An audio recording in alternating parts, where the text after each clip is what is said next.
இன்னைக்கு நம்ம மார்க்கெட் ஃபுல்லாக கிராஷ் ஆயிருக்கு. நிஃப்டி 50 கிட்டத்தட்ட 436 புள்ளி நெகட்டிவ்ல வந்து க்ளோஸ் ஆயிருக்கு. அதை பற்றி பார்ப்போம். இருக்கக்கூடிய எல்லா இண்டெக்ஸும் இன்னைக்கு ரொம்ப கிராஸ் ஆயிருக்காங்க. சில்வர் கோல்டோட பிரைஸ் மட்டும் இன்னைக்கு வந்து பாசிட்டிவாக இருந்திருக்கு. நம்ம பிரைம் மினிஸ்டர் அடுத்த ஒரு வருஷத்துக்கு யாரும் தங்கம் வாங்க வேண்டாம், முடிஞ்ச அளவுக்கு ஒர்க் ஃப்ரம் ஹோம் பண்ணுங்க, அதாவது வீட்டில இருந்தே வேலை பாருங்க அப்படின்ற மாதிரி சொல்லியிருக்காரு. அதுக்கப்புறம் தான் நம்ம மார்க்கெட் இன்னைக்கு ஃபுல்லாக அந்த கிராஷ் ஆயிருக்கு. அதை பற்றி நம்ம வந்து பார்ப்போம்.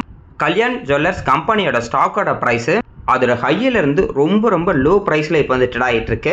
அதை பற்றி ஃபுல் டீட்டெயிலாக வந்து பார்க்க போகிறோம். அடுத்தது கோரமண்டல் இன்டர்நேஷனல் ஸ்டாக்கை பற்றி நம்ம ஃபுல் டீட்டெயிலாக வந்து பார்க்க போகிறோம். இந்த வீடியோ ஃபுல்லாக பாருங்கள். இந்த வீடியோவில் நிறைய ஐடியா இருக்குது, அது கண்டிப்பாக உங்களுக்கு யூஸ்ஃபுல்லாக வந்து இருக்கும். ஃபஸ்ட்டு நிஃப்டி 50 பற்றி பார்த்துடலாம். கிட்டத்தட்ட 436 புள்ளி இன்னைக்கு வந்து கிராஷ் ஆகிருக்கு. 23,379 புள்ளியில் இன்னைக்கு வந்து க்ளோஸ் ஆகிருக்கு. கிட்டத்தட்ட 1.83% நெகட்டிவ். இதுக்கு என்னென்ன காரணம் இருக்குன்னு வந்து பார்க்கலாம். மறுபடியும் ஈரான், இஸ்ரேல், அமெரிக்கா வார் வந்து பார்த்தீங்கன்னா ரொம்ப பதற்றமாக வந்து போயிட்டு இருக்கு. இதனால நிறைய பேர் என்ன பண்ணுறாங்கன்னா ஷேரை வந்து விற்றுக்கிட்டு இருக்காங்க. அடுத்தது குருடாயரோட ப்ரைஸு கிட்டத்தட்ட $105 $107 வரைக்கும் அதிகமாயிருச்சு. மூணாவது முக்கிய காரணமாக நம்ம பார்க்க வேண்டியது, நம்ம இந்தியா ரூபாவோட மதிப்பு வந்து பார்த்தீங்கன்னா ரொம்ப குறைஞ்சிருக்கு. கிட்டத்தட்ட $95 இப்போ வந்து ட்ரேட் ஆகிட்டு இருக்கு. அதுக்கு அடுத்தது நம்ம எஃப்ஐ வந்து பார்த்தீங்கன்னா தொடர்ந்து நம்ம மார்க்கெட்டில் வந்து விற்றுக்கிட்டே வந்து இருக்காங்க. அதுக்கு அடுத்தது ஐடி செக்டார் கூடிய ஸ்டாக்லாம் வந்து பார்த்தீங்கன்னா ரொம்ப வந்து கீழே போய்கிட்டே இருக்கு. அதுவும் இல்லாமல் அந்த ஏஐ வந்ததில் இருந்தே ஐடி ஸ்டாக் எல்லாமே ரொம்ப கீழே போயிட்டு இருக்கு. இதனால நிறைய பேர் வந்து பார்த்தீங்கன்னா பேனிக் செல்லிங் பண்ணிட்டு இருக்காங்க, அதாவது பயந்து வித்துக்கிட்டு இருக்காங்க. இந்த காரணத்தினாலையும் நம்ம மார்க்கெட்டு வந்து ஏற்கனவே கீழே போயிட்டு இருந்துச்சு. அதுவும் இல்லாமல் இப்போ நம்ம பிரைம் மினிஸ்டர் நரேந்திர மோடி வந்து என்ன சொல்லியிருக்காருன்னா, முடிஞ்ச அளவுக்கு எல்லாரும் ஒர்க் ஃப்ரம் ஹோம் வந்து பண்ணுங்க, அதே மாதிரி தங்கம் வாங்குறத கொஞ்சம் கம்மி பண்ணுங்க அப்படின்ற மாதிரி சொல்லியிருக்காரு. இது ஏன் அப்படி சொல்லியிருக்காருன்னா, நம்ம இந்தியா வந்து பார்த்தீங்கன்னா அதிகமான தங்கம் வந்து வாங்கிக்கிட்டே இருக்கோம். அப்படி வாங்கும் போது நம்ம இந்தியா கிட்ட இருக்கக்கூடிய அந்த டாலர் வந்து பார்த்தீங்கன்னா குறையும். அதாவது இப்போ நம்ம தங்கத்தை வெளியே இருந்து வாங்கும் போது நம்ம கவர்மெண்ட் கிட்ட எவ்வளவு ரிசர்வ் இருக்கோ அந்த டாலரை வச்சு தான் நம்ம வந்து வாங்குவாங்க. நம்ம கடையில் ரூபாயை கொடுத்தா நம்ம வந்து வாங்குவோம்.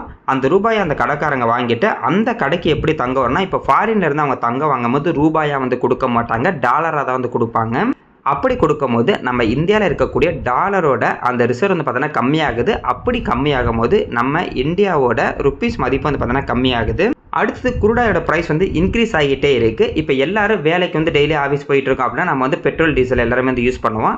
அதுக்கு பதிலாக நம்ம வீட்டில் இருந்து வேலை பார்த்தோம்னா நம்ம யூஸ் பண்ணக்கூடிய அந்த பெட்ரோல் டீசலோட அளவு வந்து பார்த்தீங்கன்னா கம்மியாகும். அதுவும் வந்து பார்த்தீங்கன்னா ரொம்ப நல்லதாகவே இருக்கும். இந்த காரணத்துக்காக தான் மேக்ஸிமம் நம்ம பிரைம் மினிஸ்டர் வந்து என்ன சொல்லியிருக்காங்கன்னா, தங்கம் வாங்குறதையும் கொஞ்சம் கம்மி பண்ணுங்க, ஒர்க் ஃப்ரம் ஹோம் வந்து முடிஞ்ச அளவுக்கு பண்ணுங்க அப்புறம் வந்து சொல்லியிருக்காங்க.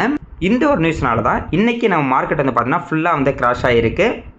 இது வந்து பார்த்தீங்கன்னா இப்போதைக்கு தான் பெரிய இம்பாக்ட் மாதிரி இருக்கும். ஆனால் போக போக இது எல்லாமே வந்து நார்மல் ஆகிடும். இருந்தாலும் மார்க்கெட் கீழே போகிறது நமக்கு நல்ல ஒரு வாய்ப்பாக தான் வந்து இருக்கும். அதனால் கீழே போனச்சுன்னா நம்ம பயப்பட அவசியம் கிடையாது.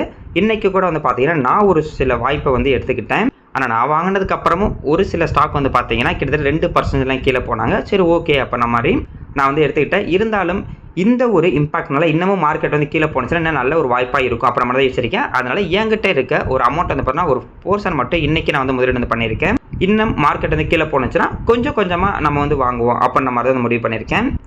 எம்ஓ ஸ்மால் 250 வந்து பார்த்தீங்கன்னா கிட்டத்தட்ட 2.84% வந்து நெகட்டிவ். பேங்க் 1.5% வந்து நெகட்டிவ். எம்ஓ டிஃபென்ஸ் 3.83% வந்து நெகட்டிவ். சில்வர் வந்து பார்த்தீங்கன்னா 4.5% பாசிட்டிவாக இருந்தாங்க. கோல்டு வந்து பார்த்தீங்கன்னா இன்றைக்கி 1% பாசிட்டிவாக இருந்தாங்க. நேற்று நைட்டு யூஎஸ் மார்க்கெட்டில் வந்து பார்த்தீங்கன்னா கோல்டும் சில்வரும் நல்ல ஒரு பாசிட்டிவில் இருந்தாங்க. அதனால் நேற்று நைட்டு நான் இருந்து நோட் பண்ணி வச்சுட்டேன். எப்படி இருந்தாலும் இன்றைக்கி நம்ம மார்க்கெட்டில் வந்து சில்வரும் கோல்டு வந்து கண்டிப்பாக பாசிட்டிவாக இருக்கும் அப்படின்ற மாதிரி. ஆட்டோ வந்து பார்த்தீங்கன்னா கிட்டத்தட்ட 2.5% வந்து நெகட்டிவ். ஐடி வந்து பார்த்தீங்கன்னா 3% நெகட்டிவ். மிட் 150 பீஸ் வந்து பார்த்தீங்கன்னா 2.75% வந்து நெகட்டிவ். இன்றைக்கி இருக்கக்கூடிய எல்லா இண்டெக்ஸ் வந்து நெகட்டிவ் தான் இருந்தாங்க. நிஃப்டி 50 பொறுத்த வரைக்கும் டாப் 5 கெய்னர்ஸில் 4 பேர் தான் இருக்காங்க. ஓஎன்ஜிசி கிட்டத்தட்ட 4.70% வந்து பாசிட்டிவாக இருந்தாங்க. ஏன்னா ஓஎன்ஜிசி வந்து பார்த்தீங்கன்னா குரூடாயில் பிஸ்னஸில் இருக்காங்க. இப்போ குரூடாயிலோட ப்ரைஸ் வந்து இன்க்ரீஸ் ஆகிறது இந்த கம்பெனிக்கு ரொம்ப ஒரு பாசிட்டிவாக இருக்கும். அடுத்து ஹிண்டால்கோ, எஸ்பிஐ, பாரதி ஏர்டெல் இருக்காங்க. அதே மாதிரி டாப் 5 லூசர்ஸில் Adani sports, Shriram finance, tech Mahindra, HCL technologies, Jio finance இருக்காங்க. இன்றைக்கி maximum finance and IT sector வந்து பார்த்தீங்கன்னா ரொம்ப அடி வாங்கியிருக்கு. இது எல்லாமே நம்மளுக்கு நல்ல ஒரு வாய்ப்பு தாங்க. ஃபர்ஸ்ட் வந்து பார்த்தீங்கன்னா கோல்டு வந்து பார்த்துடலாம். கோல்டு வந்து வாங்கக்கூடாது அப்படின்ற மாதிரி தான், அதாவது வாங்குறத கொஞ்சம் கம்மி பண்ணுங்க அப்படின்ற மாதிரி தான் சொல்லியிருக்காங்க. இதுக்கு பதிலாக நம்ம வந்து பார்த்தீங்கன்னா டிஜிட்டல் கோல்டாக கூட நம்ம வந்து முதலீடு வந்து பண்ணலாம். டிஜிட்டல் கோல்டை பொறுத்த வரைக்கும் எக்ஸாம்பிளுக்கு ஒரு 2-3 வந்து பார்க்கலாம். ஃபஸ்ட்டு உள்ளது Nippon India ETF gold BeES. கிட்டத்தட்ட 124 ரூபாய்க்கு வந்து ட்ரேட் ஆகிட்டு இருக்கு. அடுத்து வந்து பார்த்தோன்னா டாடா கோல்டு 14 ரூபா 60 பைசாவுக்கு வந்து ட்ரேட் ஆகிட்டு இருக்கு. அடுத்து ஹெச்டிஎஃப்சி கோல்டு ETF இருக்குது. அதே மாதிரி ஐசிஐசிஐ ப்ருடென்ஷியல் கோல்டு ETF இருக்குது. எஸ்பிஐ கோல்டு ETF வந்து இருக்குது. இது எல்லாமே பார்த்தீங்கன்னா வேறு ப்ரைஸில் வந்து இருக்குது. இதில் புதுசாரவங்க என்ன பண்ணுறாங்கன்னா, ஓகே இப்போ வந்து பார்த்தீங்கன்னா கோல்டு பீஸில் வந்து ஒரு 10 வாங்கிக்கலாம், டாடா கோல்டு ஒரு 14 ரூபாய்க்கு இருக்குது, அது ஒரு 10 வாங்கிக்கலாம் அப்படின்ற மாதிரி யோசிக்கிறாங்க. அப்போல்லாம் கிடையாதுங்க. நீங்கள் எந்த ETF நம்ம முதலீடு பண்ணாலும் அது வந்து பார்த்தீங்கன்னா கோல்டில் முதலீடு பண்ணதாக தான் அர்த்தம். கோல்டோட ப்ரைஸு எப்படி வந்து ட்ரேட் ஆகுதோ அதுக்கேற்ற மாதிரி இந்த ETF வந்து பார்த்தோன்னா ட்ரேட் ஆகும். அதாவது எக்ஸாம்பிளுக்கு இன்றைக்கி தங்கத்தோட ரேட்டு 1% அதிகமாகுதுன்னா இந்த ETFோட ப்ரைஸ் வந்து பார்த்தீங்கன்னா 1% அதிகமாகும். அதே மாதிரி தங்கத்தோட ரேட்டு இன்றைக்கி 1% கம்மியாகுதுன்னா இந்த ETFோட ப்ரைஸும் இன்றைக்கி 1% கம்மியாகும். அதனால் இதில் ஏதாவது ஒரு ETF நம்ம வந்து முதலீடு பண்ணாவே போதும். இது எல்லாத்துலேயும் நம்ம முதலீடு பண்ணாலும் கோல்டில் பண்ணதாக தான் அர்த்தம். அதனால் இதில் ஏதாவது ஒன்று நீங்கள் சூஸ் பண்ணிட்டா போதும். இந்த ETFக்குலாம் என்ன வித்தியாசம் இருக்குன்னா, ஒவ்வொருத்தவங்க வந்து பார்த்தீங்கன்னா இந்த எக்ஸ்பென்ஸ் ரேஷியோ இல்லை கோல்டு ப்ரைஸை ட்ராக் பண்ணுற அந்த ரேஷியோ வந்து பார்த்தீங்கன்னா கொஞ்சம் தான் வந்து கம்மியாகும், கொஞ்சம் வந்து டிஃப்ரென்ஸ் இருக்கும். அதனால் உங்களுக்கு ஏற்றது எதுன்னு பார்த்துட்டு நீங்கள் அதில் கூட போய் முதலீடு வந்து பண்ணலாம். கோல்டை பொறுத்த வரைக்கும் ஆவரேஜாக வந்து பார்த்தீங்கன்னா லாஸ்ட் 30 வருஷத்துக்கு மினிமம் 10% ரிட்டர்ன் அப்படி வந்து கோல்டு வந்து கொடுத்துட்ருக்கு. ஆனால் கோல்டை விட இண்டெக்ஸ் ஃபண்டு தான் வந்து பார்த்தீங்கன்னா அதிகமான ரிட்டர்ன் வந்து கொடுத்துருக்கு. அதை கண்டிப்பாக நீங்கள் வந்து நோட் பண்ணி வச்சுங்க. ஏன்னா நிறைய பேர் என்ன சொல்லுவாங்கன்னா, கோல்டு ஒரு சைடு இருக்கணும் அப்புறமா சொல்லுவாங்க. ஒரு சைடு கோல்டு இருந்தாலுமே லாங் டேர்ம் வந்து பார்க்கும்போது இப்போ வரைக்கும் யூஎஸ் மார்க்கெட்டாக இருந்தாலும் சரி, நம்ம இந்தியன் மார்க்கெட்டாக இருந்தாலும் சரி, இண்டெக்ஸ் ஃபண்டு தான் கோல்டை விட அதிகமான ரிட்டர்ன் வந்து கொடுத்துருக்கு. அதே நம்ம வந்து நோட் பண்ணி பார்க்கணும். அடுத்து வந்து பார்த்தீங்கன்னா நிஃப்டி ஐடி ETF, இது வந்து பார்த்தீங்கன்னா Nippon India ETF Nifty IT, அதாவது ITBS கரண்ட் ப்ரைஸ் 31 ரூபாய்க்கு வந்து ட்ரேட் ஆகிட்டு இருக்கு. லாஸ்ட் 5 வருஷத்தில் வெறும் 3% தான் இந்த ETF வந்து ரிட்டர்ன் கொடுத்துருக்கு. அதாவது இந்த ETFல மொத்தம் 10 ஐடி கம்பெனிஸ் வந்து இருக்குது. நம்ம இந்தியாவில் இருக்கக்கூடிய டாப் 10 ஐடி கம்பெனிஸ் இந்த நிஃப்டி ITBSல வந்து இருக்குது. 31 ரூபா கொடுத்து இந்த ஒரு ETF வாங்கினாவே நம்ம 10 ஐடி கம்பெனியில் வந்து முதலீடு பண்ணதாக அர்த்தம். எக்ஸாம்பிளுக்கு TCS, Infosys, Wipro, tech Mahindra, HCL technologies, OFSS, L&T Mindtree, இந்த மாதிரி எல்லா கம்பெனியும் நம்ம முதலீடு பண்ணதாக அர்த்தம். இப்போ நம்ம இண்டிவிஜுவல் கம்பெனி நம்ம வந்து முதலீடு பண்ணும்போது இண்டிவிஜுவல் கம்பெனி எந்த அளவுக்கு பர்ஃபார்மன்ஸ் பண்ணுறாங்களோ அந்த அளவுக்கு அந்த ஸ்டாக்கோட ரிட்டர்ன் வந்து பார்த்தீங்கன்னா இருக்கும். ஆனால் இந்த மாதிரி ETFல நம்ம வந்து முதலீடு வந்து பண்ணும்போது நமக்கு லோ ரிஸ்க்காகவும் இருக்கும். அதே மாதிரி டீசெண்டான ரிட்டர்ன் அப்படிங்கிறது கண்டிப்பாக அந்த ETF வந்து நம்மளுக்கு வந்து கிடைக்கும். எக்ஸாம்பிளுக்கு இப்போ ஏதாவது ஒரு கம்பெனி 10 கம்பெனி ஒரு கம்பெனி நாளைக்கே மூடுறாங்க அப்படின்ற மாதிரி வச்சுக்கிட்டாலும் அந்த ஒரு கம்பெனி இந்த ETFல வந்து தூக்கிடுவாங்க, புது கம்பெனி இந்த ETFல வந்து கொண்டு வந்துருவாங்க. அதனால் லாங் டேர்மில் ரிஸ்க் அப்படிங்கிறது ரொம்ப கம்மியாக இருக்கும் ஒரு ETFல. அதே மாதிரி இப்போ இன்க்ரீஸ் ஆகுதுன்னு பார்த்தீங்கன்னா, இப்போ ஒரு இண்டிவிஜுவல் கம்பெனி சூப்பராக பர்ஃபார்மன்ஸ் பண்ணுறாங்க, அடுத்த 5 வருஷத்தில் உங்களுக்கு growth ரொம்ப சூப்பராகவே இருக்குது அப்படின்னா அதுக்கேற்ற மாதிரி ஸ்டாக்கோட growth வந்து இருக்கும். ஆனால் இங்கே வந்து பார்த்தீங்கன்னா அந்தளவுக்கு growth வந்து இருக்காது.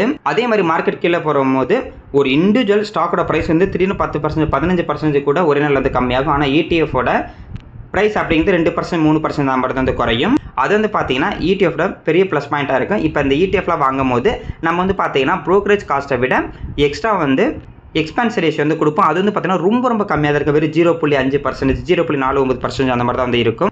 உண்டியலில் காசு போடுற மாதிரி நம்மகிட்ட எப்போல்லாம் அமௌண்ட் இருக்கோ அப்போதைக்கு நம்ம வந்து பார்த்தீங்கன்னா இந்த ETFை வந்து ஒரு ஆப்ஷன் வந்து எடுத்துக்கலாம். அதுவும் இல்லாமல் இப்போ பர்டிகுலர் நம்ம ஏன் இந்த நிஃப்டி ஐடி வந்து பார்க்குறோம் அப்படின்னா, இதுக்கு முன்னாடி பார்த்த மாதிரி யூஎஸ் டேரிஃப் இஷ்யூ வந்தது, அதுக்கப்புறம் ஈரான் இஸ்ரேல் வார் வந்தது, அதுக்கப்புறம் வந்து பார்த்தீங்கன்னா நிறைய பேர் AI அதாவது ஆர்டிஃபிஷியல் இன்டெலிஜென்ஸ் வந்து நிறைய லான்ச் பண்ணாங்க.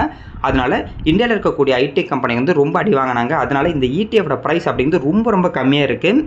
நம்ம ஸ்டாக் மார்க்கெட்டை பொறுத்த வரைக்கும் எப்போல்லாம் சூப்பரான ஒரு வாய்ப்பு அப்படின்னா வந்து பார்த்தீங்கன்னா, எப்போல்லாம் அந்த ஸ்டாக்கோட ப்ரைஸோ இல்லை ஒரு இண்டெக்ஸோட ப்ரைஸ் வந்து பார்த்தீங்கன்னா ரொம்ப லோவாக இருக்கிறதா நம்மளுக்கு வந்து வாய்ப்பு. ஆனால் ஸ்டாக் மார்க்கெட்டில் அப்படியே ஆப்போசிட்டாக பண்ணுவாங்க. கீழே இருக்கும்போது அதை கண்டுக்கவே மாட்டாங்க. அதுக்கப்புறம் இன்க்ரீஸ் ஆனதுக்கப்புறம் இப்போ இன்க்ரீஸ் ஆகிட்டு இருக்குன்னு எல்லா நியூஸ்லையும் பேச ஆரம்பித்ததுக்கப்புறம் அதிகமானதுக்கப்புறம் தான் வாங்கி நிறைய பேர் அதை வந்து மாட்டிக்கிறாங்க. இப்போதைக்கு இந்த ETF வந்து பார்த்தீங்கன்னா நல்ல ஒரு வாய்ப்பில் தான் இருக்குது. இது நம்ம நல்ல ஒரு வாய்ப்பாக வந்து யூஸ் பண்ணிக்கலாம். அடுத்தது கல்யாண் ஜுவல்லர்ஸ் இந்தியா லிமிடெட். இந்த கல்யாண் ஜுவல்லர்ஸை பற்றி நிறைய பேர் தெரியும். நிறைய பேர் வந்து முதலீடு பண்ணியிருந்தாங்க, நிறைய பேர் ஹையில் முதலீடு பண்ணி இப்போ நெகட்டிவ்ல வந்து இருக்காங்க. கல்யாண் ஜுவல்லர்ஸை பொறுத்த வரைக்கும் தங்கம், வெள்ளி, டைமண்டு, பிளாட்டினம் இந்த மாதிரி ஜுவல்லர்ஸ் வந்து மேனுஃபேக்சரிங் அண்ட் சேல்ஸ் வந்து பண்ணிக்கிட்டு இருக்காங்க. அதனால் இவங்க பிஸ்னஸ் வந்து பார்த்தீங்கன்னா நமக்கு ரொம்ப நல்லாவே தெரியும். ஆனால் டேரெக்டாக நம்ம கீ ரேஷியோ வந்து போயிடலாம். கரண்ட் ப்ரைஸ் 364 ரூபாய்க்கு வந்து ட்ரேட் ஆகிட்டு இருக்கு. கிட்டத்தட்ட 780 வரைக்கும் போயிட்டு இப்போ வெறும் 360 ரூபாய்க்கு தான் ட்ரேட் ஆகிட்டு இருக்கு. இன்றைக்கி கிட்டத்தட்ட 7% வந்து கீழே போனாங்க. மார்க்கெட் கேப்பு 37,000 கோடிக்கு மேலே வந்து இருக்குது. ஸ்டாக்கோட பி ரேஷியோ 27 இருக்குது. இன்ட்ரெஸ்ட் பி ரேஷியோ பார்த்தீங்கன்னா 21 இருக்குது. புக் வேல்யூ 61 வந்து இருக்குது. டிவிடெண்ட் பே ரேஷியோ 0.40 இருக்காங்க. ROC 20%, ROE 24%, ROIC 24%, OPM 6.9% வந்து இருக்குது. இன்ட்ரின்சிக் வேல்யூ 261 வந்து இருக்குது. இதில் வந்து பார்த்தீங்கன்னா இந்த பர்சன்டேஜ் வந்து ரொம்ப சூப்பரான ஒரு பர்சன்டேஜ். அது ROCல வந்து பார்த்தீங்கன்னா 20%க்கு மேலே இருக்குது அப்படின்னா இந்த கம்பெனி நல்ல ஒரு க்ரோத்தில் இருக்காங்க, இவங்களோட ப்ராஃபிட் க்ரோத் ரொம்ப நல்லா இருக்குது அப்படின்ற மாதிரி தான் அர்த்தம். PEG ரேஷியோ 0.61 வந்திருக்கு. டெப்ட் ஈக்விட்டி 0.97 வந்திருக்காங்க. பிரைஸ் டு புக் வேல்யூ பார்க்கும்போது 5.88 வந்து இருக்காங்க. ஓவராலாக இந்த ரேஷியோ வந்து பார்த்தீங்கன்னா சூப்பரான ஒரு ரேஷியோ. இதில் முக்கியமாக நீங்கள் வந்து பார்த்தீங்கன்னா ROCE வந்து எடுத்துக்கலாம், ROE எடுத்துக்கலாம், ROIC எடுத்துக்கலாம், OPM பர்சன்டேஜ் இது எல்லாமே மினிமம் ஒரு 20%க்கு மேலே இருக்கிற மாதிரி ஒரு கம்பெனி நம்ம வந்து செலக்ட் பண்ணால் தான் அந்த கம்பெனி க்ரோத் அப்படிங்கிறது ரொம்ப நல்லா இருக்கிறது வந்து அர்த்தம். ஆனால் இது வந்து கோல்டில் இருக்கிறனால அவங்களோட OPM பர்சன்டேஜ் 6.97 அப்படிங்கிறது கொஞ்சம் ஓரளவுக்கு நார்மல் தான், இருந்தாலும் இது வந்து கம்மி தான். அடுத்தது இவங்களோட ரிசல்ட் வந்து பார்த்தலாம். இவங்களோட ரிசல்ட்டை கம்மியாக கொடுத்துருக்கனால தான் இந்த ஸ்டாக்கோட ப்ரைஸ் வந்து பார்த்தீங்கன்னா இப்போ ரொம்ப வந்து அடி வாங்கியிருக்கு. எக்ஸாம்பிளுக்கு மார்ச் 2026 சேல்ஸ் வந்து பார்த்தீங்கன்னா 10,275 கோடியாகவும் நெட் ப்ராஃபிட் 410 கோடியாக வந்து கொடுத்துருக்காங்க. இதுவே போன குவார்ட்டர், அதாவது டிசம்பர் குவார்ட்டரில் 416 கோடி நெட் ப்ராஃபிட் வந்து கொடுத்துருந்தாங்க. இதுவே போன வருஷம் மார்ச் 2025 சேல்ஸ் 6,182 கோடியாகவும் நெட் ப்ராஃபிட்டாக 188 கோடி வந்து கொடுத்துருந்தாங்க. அதனால் இயர் ஆன் இயர் கம்பேர் பண்ணும்போது சூப்பரான ஒரு ரிசல்ட்டு. ஆனால் குவார்டர் அண்ட் குவார்ட்டர் செக் பண்ணும்போது வந்து பார்த்தீங்கன்னா ரிசல்ட் அப்படிங்கிறது ஒரு 6 கோடி வந்து கம்மியாக இருக்குது. இது வந்து பார்த்தீங்கன்னா கண்டிப்பாக வந்து நெகட்டிவாக இருக்கும். ஆனால் இவங்க வந்து லாபத்தில் தான் வந்து பார்த்தீங்கன்னா ரன் ஆகிட்டு இருக்காங்க. அது முக்கியமாக வந்து கவனிக்கணும். இது வந்து லாஸ் கிடையாது, நல்ல ஒரு லாபத்தில் இருக்காங்க. அடுத்தது இவங்களோட க்ரோத் வந்து பார்த்தீங்கன்னா இயர் ஆன் இயர் வந்து செக் பண்ணி பார்க்கலாம். எக்ஸாம்பிளுக்கு இப்போ கொரோனா வந்ததுக்கப்புறம் இவங்க எப்படி பர்ஃபார்மன்ஸ் பண்ணியிருக்காங்க அப்படின்னு பார்த்துடலாம். கொரோனா வந்த டைமில் 5 கோடி, அதாவது மார்ச் 2019 வந்து அந்த ஃபினான்ஷியல் இயர் தான் கொரோனா வந்தது. அப்போ வந்து பார்த்தீங்கன்னா 5 கோடி வந்து நெகட்டிவ் ரிட்டர்ன் வந்து கொடுத்துருந்தாங்க. அப்போதைக்கு அவங்களோட சேல்ஸ் 9,771 கோடியாக இருந்துச்சு. அதுக்கப்புறம் 2020 வந்து பார்த்தீங்கன்னா பாசிட்டிவ் ரிட்டர்ன் கொடுத்தாங்க. அதுக்கப்புறம் மார்ச் 2021 6 கோடி ரூபாய் நெகட்டிவ் ரிட்டர்ன் கொடுத்தாங்க. ஆனால் அதுக்கப்புறம் அவங்களோட க்ரோத் அப்படிங்கிறது நல்லா இன்க்ரீஸ் ஆகிட்டே இருந்தது. மார்ச் 2026 வந்து பார்த்தீங்கன்னா 35,743 கோடி சேல்ஸும் நெட் ப்ராஃபிட் வந்து பாருங்கள் 1,350 கோடி வந்து கொடுத்துருக்காங்க. போன குவார்ட்டர் வந்து 714 கோடி தான் நெட் ப்ராஃபிட்டாக வந்து கொடுத்துருக்காங்க. அதனால் இயர் ஆன் இயர் கம்பேர் பண்ணும்போது இவங்களோட நெட் சேல்ஸும் சரி நெட் ப்ராஃபிட்டும் சரி அதிகமாகிட்டு இருக்குது. அதே மாதிரி பாருங்கள் EPS அதிகமாகிட்டு இருக்குது. இது மூணுமே நம்ம முக்கியமாக வந்து கவனிக்க வேண்டும். ஆனால் ஸ்டாக்கோட ப்ரைஸ் தான் இப்போ வந்து பார்த்தீங்கன்னா ரொம்ப கீழே இருக்குது. அடுத்தது இவங்களோட CAGR வந்து பார்க்கலாம். இதுங்க நம்ம கண்டிப்பாக வந்து பார்க்கணும். சேல்ஸ் growth லாஸ்ட் 5 வருஷத்தில் 33%, ப்ராஃபிட் growth லாஸ்ட் 5 வருஷத்தில் 195% இருக்குது. அதே மாதிரி ஸ்டாக்கோட ப்ரைஸும் பாருங்கள் அதுக்கு ஈக்குவலாக வந்து இன்க்ரீஸ் ஆகிருக்கு. லாஸ்ட் 5 வருஷத்தில் ஸ்டாக்கோட ப்ரைஸ் 44%. அதாவது 5 வருஷத்துக்கு முன்னாடி இந்த ஸ்டாக்கில் ஒருத்தர் முதலீடு பண்ணியிருந்தா கூட வருஷம் 44% இந்த ஸ்டாக்கோட ப்ரைஸ் வந்து இன்க்ரீஸ் ஆகிருக்கும். ரிட்டர்ன் ஈக்விட்டி பார்த்தீங்கன்னா 17% வந்து இருக்குது. லாஸ்ட் ஒரு வருஷத்தில் 28% நெகட்டிவ் ரிட்டர்ன், அதாவது ஒரு வருஷத்துக்கு முன்னாடி இந்த ஸ்டாக்கில் ஒருத்தர் முதலீடு பண்ணியிருந்தா 28% நெகட்டிவ்ல தான் இருப்பாங்க. அடுத்தது இவங்களோட ஷேர் ஹோல்டிங் பேட்டர்ன் வந்து பார்க்கலாம். ப்ரொமோட்டர்கிட்ட 62.86%, எஃப்ஐட் வந்து பார்க்கும்போது 14.55%, டிஐட் வந்து பார்க்கும்போது 14.13%, ரீட்டைல் பீப்பிள்கிட்ட 8.46% ஷேர் ஹோல்டிங் பேட்டர்ன் வந்து இருக்குது. இது எல்லாமே வந்து பார்த்தீங்கன்னா சூப்பரான ஒரு ஷேர் ஹோல்டிங் பேட்டர்ன் தான். இவங்களை பொறுத்த வரைக்கும் CAGR ரொம்ப நல்லா இருக்குது. அடுத்தது இந்த கம்பெனியோட PE ரேஷியோ வந்து பார்க்கலாம். அது ஹிஸ்ட்ரி PE ரேஷியோ கிட்டத்தட்ட 120 PE ரேஷியோக்கு மேலே வந்து போயிருக்கு 2024 அண்ட் 25. ஆனால் இப்போ வந்து பார்க்கும்போது கிட்டத்தட்ட இந்த கம்பெனியோட PE ரேஷியோ வந்து பார்த்தீங்கன்னா 24 பக்கத்தில் தான் வந்து இருக்குது. இது கண்டிப்பாக ஒரு ஆப்பர்ச்சுனிட்டியாக இருக்கும். அதாவது ஒரு கம்பெனியில் நம்ம வந்து லோ PE ரேஷியோ அப்பெல்லாம் பார்த்து வாங்கக்கூடாது. அந்த கம்பெனி அதிக அளவுக்கு அதை ஹிஸ்ட்ரி வந்து செக் பண்ணும்போது எந்த அளவுக்கு அதிகமான PE ரேஷியோ வரைக்கும் போயிருக்கு, எந்த அளவுக்கு கம்மியான PE ரேஷியோ வரைக்கும் வந்திருக்கு அப்போ நம்ம பார்த்தாவே போதும். இப்போதைக்கு இந்த கம்பெனி PE ரேஷியோ வந்து பார்த்தீங்கன்னா ரொம்ப கம்மியாக இருக்குது. இது கண்டிப்பாக நல்ல ஒரு வாய்ப்பாக வந்து இருக்கும். அதனால் உங்களுக்கு கோல்டு கம்பெனியில் ஏதாவது முதலீடு பண்ணலாம் அப்படின்னு இருந்துச்சுன்னா இதை கூட நீங்கள் வந்து ஒரு ஆப்ஷன் வந்து எடுத்துக்கலாம். இப்போதைக்கு லோ ப்ரைஸில் இருக்குது. கண்டிப்பாக நம்ம நல்ல ஒரு வாய்ப்பாக வந்து பார்க்கணும். அடுத்தது கோரமண்டல் இன்டர்நேஷனல் லிமிடெட். இந்த ஸ்டாக்கை பற்றி நிறைய பேர் கேட்டிருந்தாங்க. இவங்க வந்து பார்த்தீங்கன்னா அக்ரிகல்ச்சர் பிஸ்னஸில் வந்து இருக்காங்க. அதாவது இப்போ விவசாயத்துக்கு தேவையான பூச்சிக்கொல்லி மருந்து, உரம், விதை எல்லாமே இவங்க வந்து பார்த்தீங்கன்னா மேனுஃபேக்சரிங் சேல்ஸ் வந்து பண்ணிட்டு இருக்காங்க. ஆந்திராவில் ரொம்ப ஸ்ட்ராங்கான ஒரு கம்பெனி இந்த பிஸ்னஸில். அதுவும் இல்லாமல் அக்ரிகல்ச்சருக்கு தேவையான நிறைய எக்யூப்மெண்ட் வந்து பார்த்தீங்கன்னா மேனுஃபேக்சரிங் சேல்ஸ் வந்து பண்ணிக்கிட்டு இருக்காங்க. அக்ரிகல்ச்சர் பிஸ்னஸ் அப்படிங்கிறது லாஸ்ட் வீக் இருந்துகிட்டு தான் இருக்கும். இதை டேரெக்டாக கீ ரேஷியோ வந்து பார்த்தரலாம்.